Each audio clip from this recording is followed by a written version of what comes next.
Numbers 16.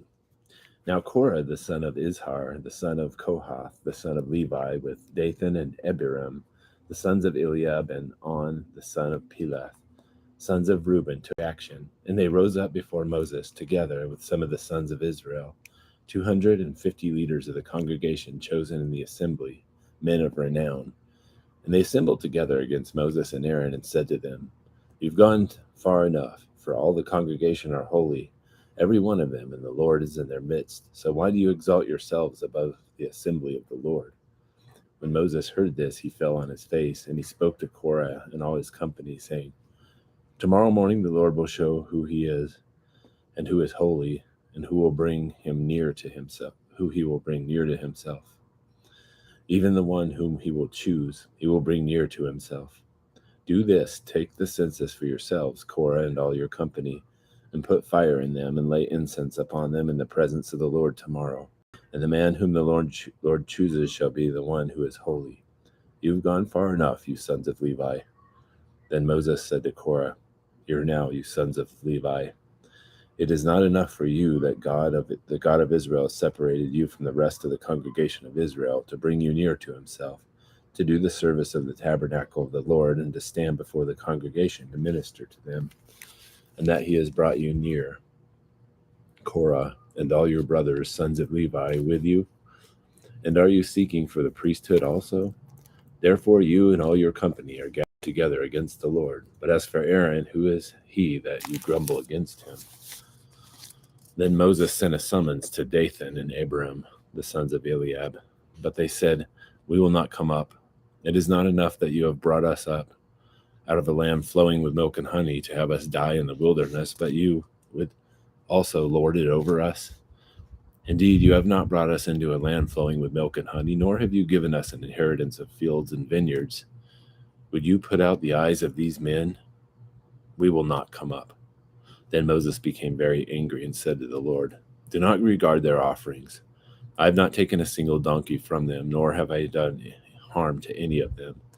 And Moses said to Korah, "You and all your company, be present before the Lord tomorrow, both you and they along with Aaron.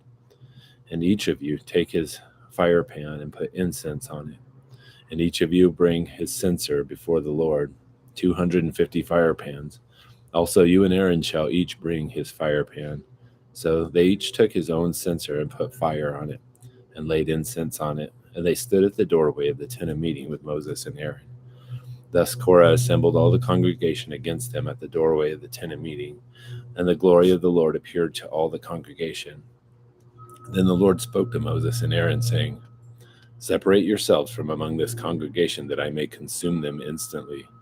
But they fell on their faces and said, "O God, thou God of the spirits of all flesh, when one man sins, wilt thou be angry with the entire congregation?" Then the Lord spoke to Moses, saying, "Speak to the congregation, saying, Get back from around the dwellings of Korah, Dathan, and Abiram."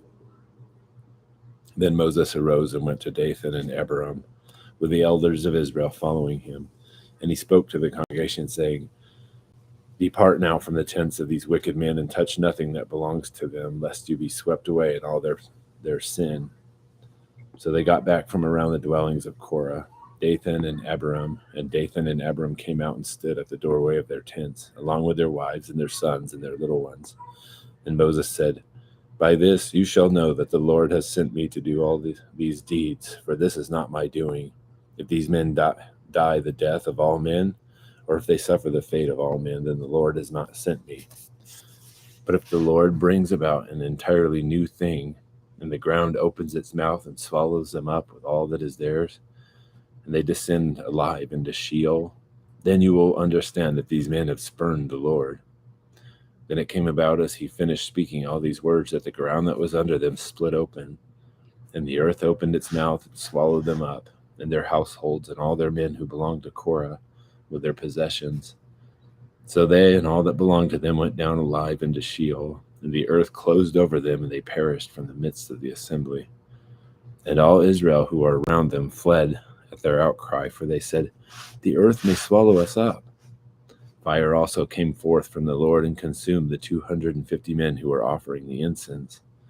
Then the Lord spoke to Moses, saying, Say to Eleazar, the son of Aaron, the priest, that he shall take up the censers out of the midst of the blaze, for they are holy, and you scatter the burning coals abroad.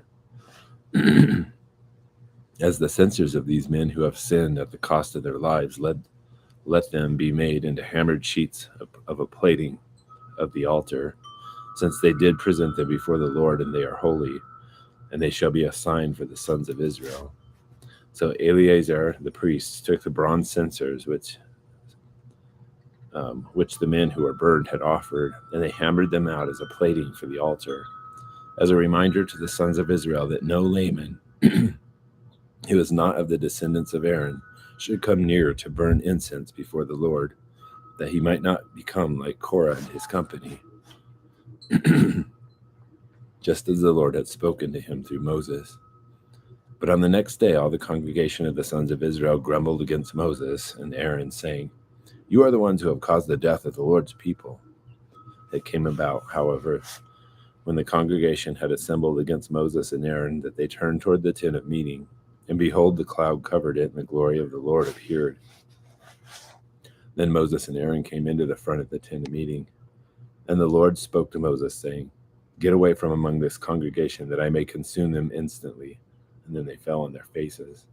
And Moses and Aaron said to Aaron, "Take your censer and put it in the fire from the altar, and lay incense on it, and then bring it quickly to the congregation and make atonement for them.